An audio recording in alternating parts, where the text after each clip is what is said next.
그러므로 너희는 내가 오늘 너희에게 명하는 모든 명령을 지키라. 그리하면 너희가 강성할 것이요 너희가 건너가 차지할 땅에 들어가서 그것을 차지할 것이며, 또 여호와께서 너희의 조상들에게 맹세하여 그들과 그들의 후손에게 주리라고 하신 땅, 곧 젖과 꿀이 흐르는 땅에서 너희의 날이 장구하리라. 네가 들어가 차지하려 하는 땅은 네가 나온 애굽 땅과 같지 아니하니 거기에서는 너희가 파종한 후에 발로 물대기를 채소밭에 댐과 같이 하였거니와, 너희가 건너가서 차지할 땅은 산과 골짜기가 있어서 하늘에서 내리는 비를 흡수하는 땅이요 내 하나님 여호와께서 돌보아 주시는 땅이라. 연초부터 연말까지 내 하나님 여호와의 눈이 항상 그 위에 있느니라. 내가 오늘 너희에게 명하는 내 명령을 너희가 만일 청종하고 너희의 하나님 여호와를 사랑하여 마음을 다하고 뜻을 다하여 섬기면 여호와께서 너희의 땅에 이른 비 늦은 비를 적당한 때에 내리시리니 너희가 곡식과 포도주와 기름을 얻을 것이요 또 가축을 위하여 들에 풀이 나게 하시리니 네가 먹고 배부를 것이라. 너희는 스스로 삼가라. 두렵건대 마음에 미혹하여 돌이켜 다른 신들을 섬기며 그것에게 절함으로 여호와께서 너희에게 진노하사 하늘을 닫아 비를 내리지 아니하여 땅이 소산을 내지 않게 하심으로 너희가 여호와께서 주신 아름다운 땅에서 속히 멸망할까 하노라.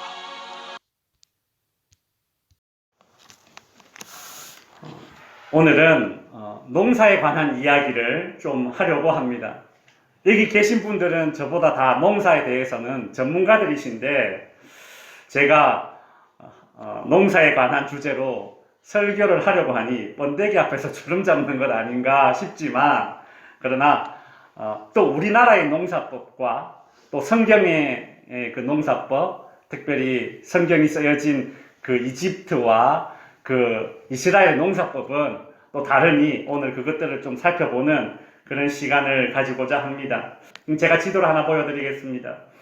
여러분, 이 지도는 우리가 성경에서 애굽이라고 말하는 나라, 그러니까 지금으로는 이집트라고 불리는 나라입니다. 성경에는 애굽이라고 적혀 있습니다. 그 이집트의 지도입니다.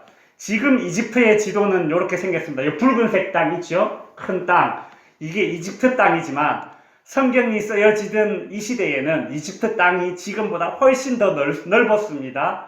어쨌든 그 큰 나라, 이집트가 엄청난 나라죠. 이 이집트에서 이스라엘 백성들이 400년간 애굽에서 종살이를 했었습니다. 여러분, 이 이집트 지도를 가만히 보시면 여기 밑에서부터 남쪽에서 북쪽으로 이렇게 파란색 줄이 한 줄 쭉 흘러가죠. 이것이 나일강입니다. 나일강.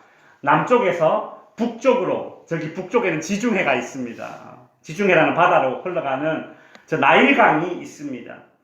세계 4대 문명 가운데 하나의 발상지가 바로 이 나일강이죠. 여러분, 이 나일강은 하나 넘겨보시면 그 길이가 자그마치 6,650km, 강 길이가 6,650km입니다. 감이 잘 안 오시죠? 우리나라에서 제일 긴 강이 어떤 강인 줄 아십니까? 낙동강. 낙동강은 그 길이가, 총 길이가 525km입니다. 낙동강은 525km. 근데 이 나일강은 길이가 얼마라고요? 6,650km. 비교가 안 되죠. 12배가 넘습니다.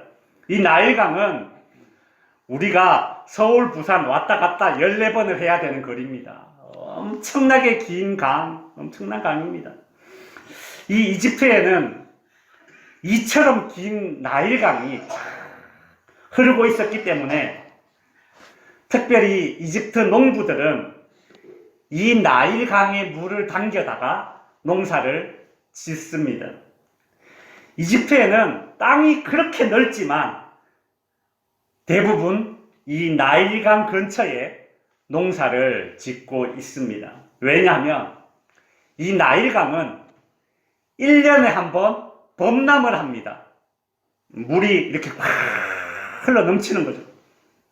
이렇게 나일강이 범람할 때에 이 상류에서 확 썰어 내려오지 않습니까? 그때 뭐 부엽토들 뭐 이런 것들 다 썰어서 내려와서 범람하게 되면 그곳에 이제 쌓입니다. 퇴적을 하게 되죠. 그래서 이 나일강이 한번 범람하고 다시 물이 빠지면 그 나일강 주변의 땅은 아주 비옥한 땅이 됩니다. 땅이 비옥하고 일조량이 많아요. 또 햇볕이 얼마나 좋습니까? 그래서 농사가 잘 됩니다. 이곳에서 나는 야채도 크기가 막 우리나라 배추가 요만하다면 거기 배추가 이렇습니다. 과일도 얼마나 단지 모릅니다. 여러분 우리나라 과일 맛있다 하는데 여러분 이 이집트 가서 과일 한번 먹어보면 이게 꿀인가 설탕인가 합니다. 제가 한 20년은 조금 안 된 것 같은데 한 15년은 넘었습니다. 이집트에 한번 간 적이 있습니다. 이집트에 가서 이 망고라는 과일을 먹어봤습니다. 제가 뭐 우리나라에 있을 때는 뭐 이 망고라는 과일은 뭐 이렇게 뭐 얼려 있거나 아니면 이렇게 말려 있거나 그런 것만 먹어봤거든요. 그러다가 이 이집트에 가서 망고를 먹어봤는데 막 주먹만한 이런 큰 거를 1,000원 이제 1달러 그 당시에 1달러를 주면 이런 과일을 2개, 3개 줍니다. 근데 먹어보니까 얼마나 단지 그리고 이 물이 얼마나 많은지 몰라요. 한번 씹으면 막 물이 꿀물이 쭉쭉쭉쭉 흐릅니다. 이야 이렇게 과일이 이렇게 달 수가 있나. 전 망고가 그렇게 맛있는 음식인지 그때 처음 알았어요. 근데 우리나라에 와서 이제 수입된 이 망고를 먹어보니까 이 물도 그렇게 많지 않고 뭔가 좀 신선하지 않으니까 그렇겠죠. 맛이 다르더라고요. 종류도 얼마나 많고 뭐 붉은색, 뭐 노란색, 뭐 파란색, 망고도 종류가 그렇게 많아. 얼마나 맛있는지 모릅니다. 이 나일강이 그런 것들을 다 이렇게 누릴 수 있도록 해주는 것이죠. 이 과거에 이스라엘 백성들이 이 애굽에 이집트에 얹혀 살면서 종살이 할 때가 지금으로부터 약 3,500년 전입니다. 그때 이집트 사람들이 어떻게 농사를 지었는가 그 농사법이 기록에 남아 있습니다. 이 나일강 물이 범람했다가 물이 빠지고 나면 이집트 농부들은 그 이제 퇴적된 그 옥토가 된 그 땅에다가 씨앗을 뿌립니다. 우리나라는 땅이 좁으니까 손으로 씨를 뿌리고 또 뭐 일일이 이렇게 흙도 덮어주고 하죠. 참 우리나라 사람들은 참 정성스럽게 농사를 짓는 것 같습니다. 그런데 땅이 넓으면 그런 식으로 농사를 못 짓습니다. 고대 이집트의 농사를 짓는 법을 보니까 씨앗을 막 뿌립니다. 이렇게. 그리고 나서 돼지나 소를 그 밭에 풀어버립니다. 그러면 이것들이 막 이렇게 밟고 지나가게 합니다. 그래서 씨를 뿌리고 돼지나 소가 막 밟고 지나가게 만듭니다. 그러면 끝이에요. 이 땅이 너무 넓으니까 우리나라처럼 뭐 일일이 고랑 파고 그렇게 못했다라는 거죠. 그렇게 노동력을 최소화하면서 그런 방식으로 농사를 지었다고 합니다. 이 농사 짓기에 좋은 이 나일강, 특별히 상류보다 하류가 농사 짓기가 더 좋죠. 땅이 더 좋습니다. 온갖 부엽토들을 끌고 내려와서 하류에 보통 많이 쌓이잖아요. 강 하류에. 근데 그 나일강 하류에는 고센이라는 땅이 있습니다. 이 땅 이름입니다. 고센 땅. 창세기에 보면 요셉이 애굽의 국무총리가 되지 않습니까? 그때에 이제 저기 가나안 땅에 살고 있던 이 야곱 가족 70명이 이제 기근을 피해서 이 이집트로 오게 되죠. 이집트는 나일강이 있기 때문에 그렇습니다. 이 고센 땅에 딱 정착을 해서 살면서 70년이 왔는데 인구가 점점 불어나서 400년이 지나니까 인구를 세려보니까 20살 이상 되는 남자만 헤아려 보니까 200만 명이 넘었습니다. 아주 큰 민족, 이스라엘 민족을 이제 이룬 것이죠. 그런 이스라엘 백성들이 애굽 땅에 이집트에 얹혀 살던 특별히 이 고센이라는 땅은 농사 짓기에 아주 좋은 땅입니다. 그리고 목초지도 많습니다. 그래서 가축을 기르기에도 매우 좋습니다. 그래서 이스라엘 백성들은 이 고센 땅에서 그들의 조상 아브라함 그리고 이삭 야곱이 했는 것처럼 가축을 기르면서 그렇게 살았습니다. 시간이 흘러서 이집트에 새로운 왕조가 들어섰습니다. 여러분, 우리나라는 조선시대 이씨가 500년간 왕이었지 않습니까? 근데 이집트는 왕조가 바뀝니다. 우리나라로 치면 김씨가 한 몇백 년 왕을 하다가 다음 몰락하고 이씨가 왕이 되고, 이집트는 그런 식이에요. 이집트에 새로운 왕조가 들어섰습니다. 애국 사람들은 시간이 지나서 이런 생각을 하게 되었습니다.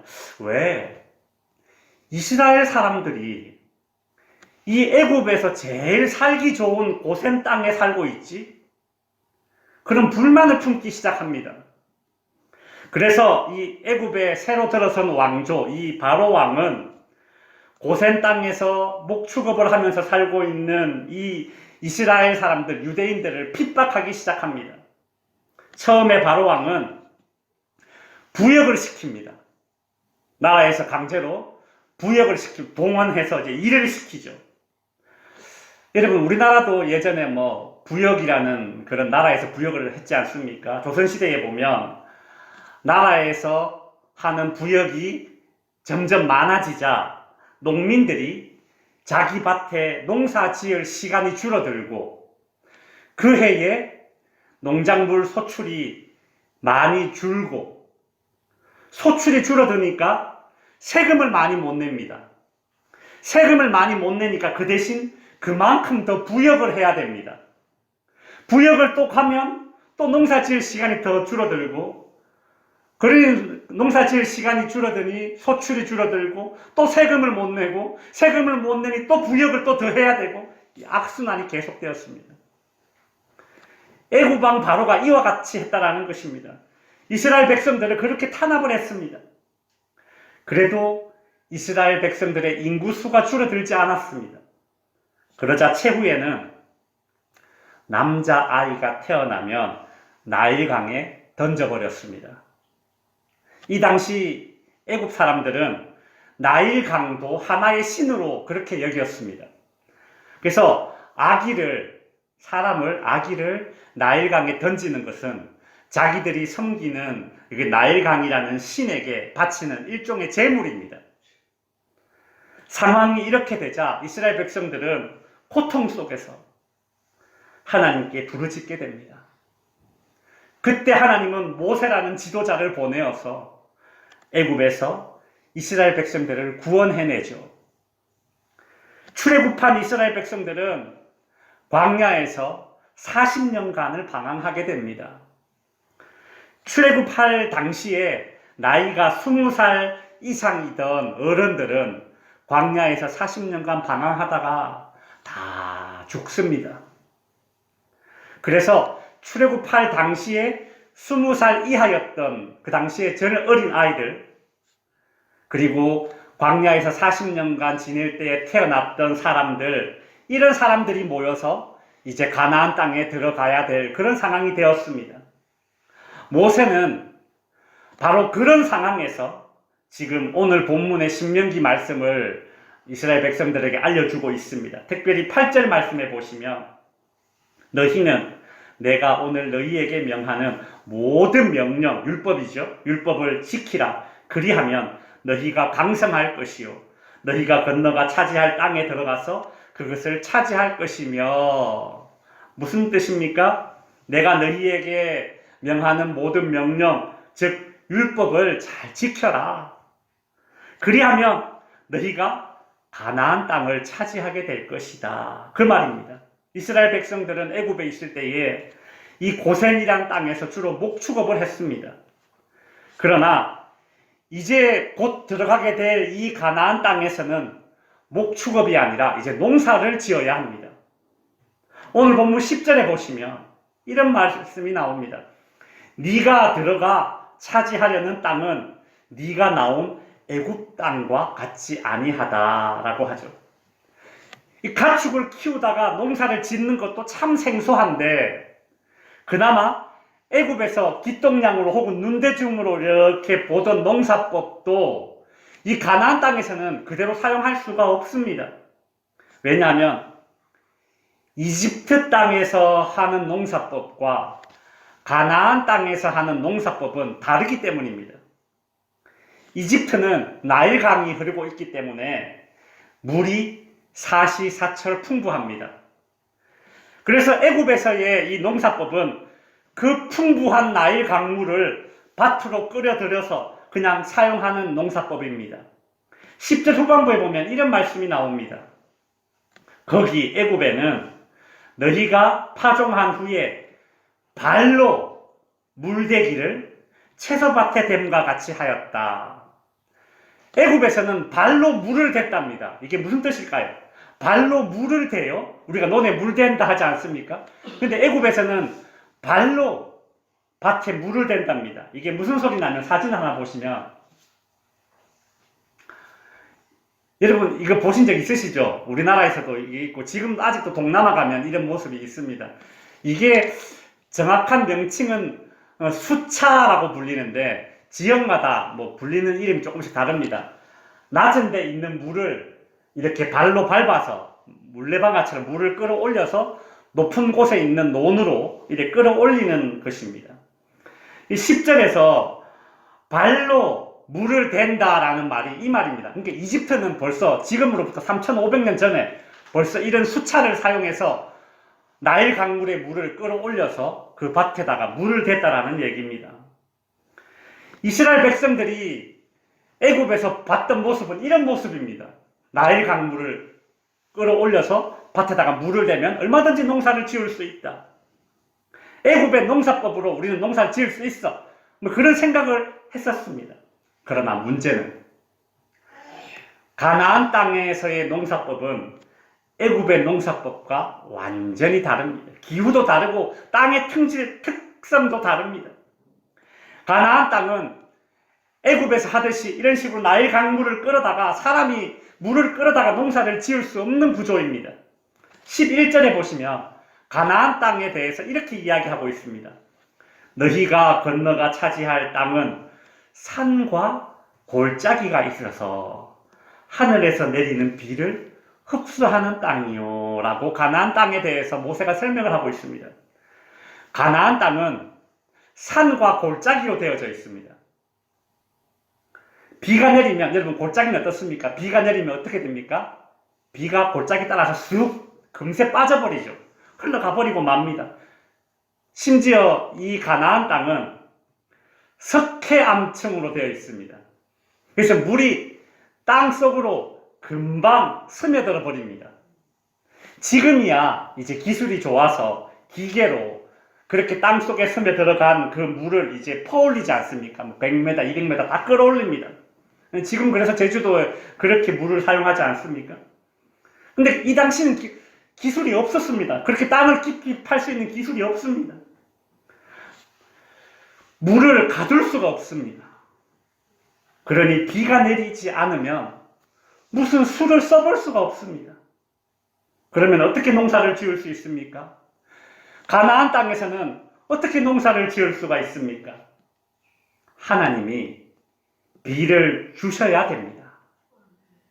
즉 하나님이 밭에 물을 대어줘야 농사를 지을 수 있는 곳이 가나안 땅입니다. 그래서 모세는 이스라엘 백성들에게 이렇게 말했습니다. 오늘 본문 13절과 14절에 보시면 내가 오늘 너희에게 명하는 내 명령을 너희가 만일 청종하고 너희 하나님 여호와를 사랑하여 마음을 다하고 뜻을 다하여 섬기면 어떻게 된다? 14절에 보시면 여호와께서 너희의 땅에 이른 비, 늦은 비를 적당한 때에 내리시리니 라고 하십니다. 우리나라에는 봄, 여름, 가을, 겨울 이렇게 있습니다. 그래서 봄에 씨를 뿌리고 여름에 그것들이 자라고 그리고 익고 그리고 가을에 추수를 하죠. 그리고 겨울에는 쉬죠. 3, 4, 5, 6, 7, 8, 9, 10, 11월 초까지 어떻게든 그 농사를 짓고 12월, 1월, 2월, 3월 이렇게까지는 특별히 식물이 자라지 못하니까 추우니까 그 농사를 짓지 않습니다. 그러나 이스라엘은 이 가나안 땅은 우리나라처럼 사계절이 아닙니다. 가나안 땅에는 10월부터 11월에 비가 내리면 그때 보리, 밀 이런 곡식의 씨앗들, 종자들을 밭에 뿌립니다. 이때 내려야 되는 비가 있습니다. 이것을 이른비라고 부릅니다. 이른비.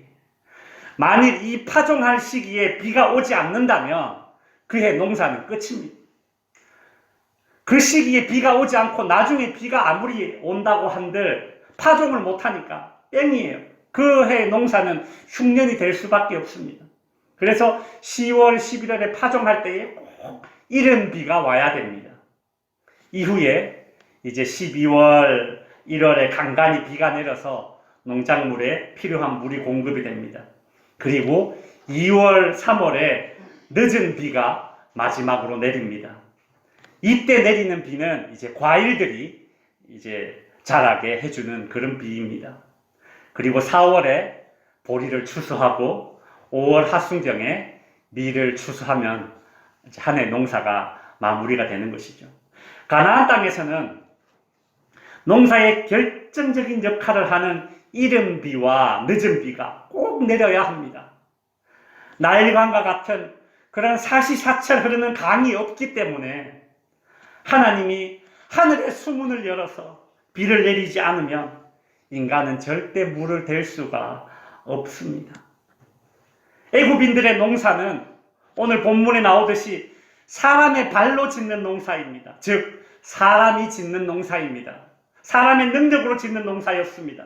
그러나 가나안 땅에서 하나님의 백성들이 지어야 되는 농사는 사람의 발로 짓는 농사가 아니라 하나님의 농사입니다.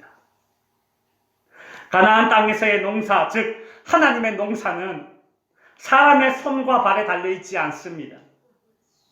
그렇다면 하나님의 농사는 어디에 달려있습니까? 사람의 손과 발에 달려있지 않다면 하나님의 농사는 어디에 달려있습니까? 한번 따라해 주십시오. 사람의 마음. 사람의 마음에 달려있습니다. 이게 무슨 뜻이냐면 사람이 하나님께 어떤 마음을 가지느냐에 따라서 농사의 성공과 실패가 결정되었다는 것입니다. 그래서 모세는 16절, 17절에 이렇게 말합니다. 너희는 스스로 삼가라. 두렵건대 마음에 미혹하여 돌이켜 다른 신들을 섬기며 그것들에게 절함으로 17절 여호와께서 진노하사 하늘을 닫아 비를 내리지 아니하여 땅이 소산을 내지 아니하심으로 너희가 여호와께서 주신 아름다운 땅에서 속히 멸망할까 하노라. 그래서 모세가 이렇게 말했던 거예요. 말씀을 정리하겠습니다. 성도 여러분, 저와 여러분은 하나님의 백성으로서 가나안 땅에서 농사를 짓고 있음을 잊지 말아야 합니다. 만일 우리가 하나님의 백성이 아닌 세상의 백성이라면, 애굽의 농부들이라면 내 발로 물을 내려서 물을 대어서 농사를 지어도 될 것입니다. 그러나 저와 여러분은 하나님의 백성이기 때문에 가나안 땅에서 농사를 짓고 있는 겁니다. 가나안 땅에서의 농사는 하나님의 농사입니다. 하나님이 수로를 여셔야지만 만사가 풀립니다. 어떤 믿음 없는 사람들은 이렇게 말합니다. 이 사람아, 당신은 왜 그렇게 교회에 목을 메고 사나? 당신은 왜 그렇게 하나님한테 목을 메고 사나? 좀 적당히 신앙생활 하지. 미안하지만 그 사람과 우리는 농사 짓는 땅이 다릅니다. 그 사람들은 애굽의 농사법으로 짓는 애굽의 농부들이고, 우리는 가나안 땅에서 하나님의 농사법으로 농사 짓는 하나님의 백성들입니다. 그러니 우리는 하나님한테 목을 매는 것입니다. 왜요? 하나님이 수로를 여셔야지만 만사가 풀린다는 사실을 알기 때문입니다. 아니, 그래도 하늘만 바라보고 하나님한테만 그렇게 매달 목매며 사는 것이 하나님 나라의 백성의 삶이라면 너무 불안한 인생 아닌가 라는 그런 불신이 생길 수가 있습니다. 그러나 여러분, 너무나 다행스럽게도 가나안 땅에서 농사 짓고 있는 우리 하나님의 백성들, 성도들인 저와 여러분에게 하나님은 참 너무나 관심이 많으신 분입니다. 오늘 본문 12절을 보시면 우리 12절 말씀 같이 한번 읽도록 하겠습니다. 시작. 네 하나님 여호와께서 돌보아 주시는 땅이라 연초부터 연말까지 네 하나님 여호와의 눈이 항상 그 위에 있느니라. 아멘. 연초부터 연말까지 하나님의 눈이 항상 함께 합니다. 여러분, 가나안 땅의 이른 비는 11월과 12월에 그리고 늦은 비는 2월과 3월에 옵니다. 하나님은 이른 비와 늦은 비를 내리는 때 그 순간에만 하나님의 백성들에게 관심이 있는 것이 아닙니다. 연초부터 연말까지 비가 오지 않는 달에도, 심지어 무덥고 메마른 그 건기 때에도 하나님의 눈은 항상 하나님의 백성들 위에 있습니다. 연초부터 연말까지 항상 하나님이 우리를 돌보아 주신다라고 말씀하고 있습니다. 그러니 저와 여러분이 짓고 있는 모든 농사들, 내 인생, 내 자녀의 인생, 내가 경영하는 모든 일들, 내 손과 발의 결과가 달린 것이 아니라 하나님을 향한 내 마음이 어떤 마음이냐에 따라 결과가 달렸다는 것을 우리 꼭 기억합시다. 하나님을 사랑하고 그의 말씀에 순종하기로 마음을 다해야 합니다. 바라기는 하나님이 기뻐하시는 마음을 가지셔서 여러분의 인생을 향한 하나님의 농사가 풍년을 맞기를 바랍니다. 기도하겠습니다.